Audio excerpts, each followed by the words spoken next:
Hi friends, AMC కుక్వేర్‌లో 2 మినిట్స్‌లో బటానీ కుర్మా ఎలా చేసుకోవాలో చూపిస్తాను. ఫుల్ వీడియో నేను ఆల్రెడీ అప్‌లోడ్ చేశాను. ఎవరైనా చూడని వాళ్ళుంటే చూడండి. నా టైటిల్ కింద ఉంటది.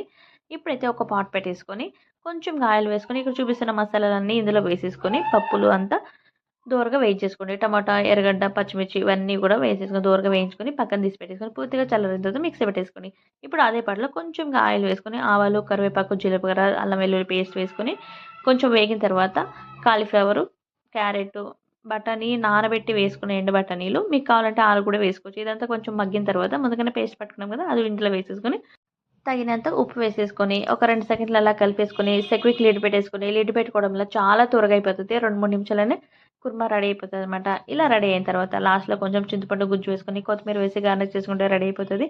ఏఎంసీ పాట్‌లో ఆయిల్ లేకుండా కూడా కుక్ చేసుకోవచ్చనమాట. చాలా సింపుల్‌గా అయిపోతది. మీకు ఏఎంసీ కుక్వేర్ గురించి ఏమైనా డీటెయిల్స్ కావాలంటే స్క్రీన్ పై నంబర్ ఇస్తున్నా కాంటాక్ట్ చేయండి. అలాగే వీడియో నచ్చితే లైక్ చేసి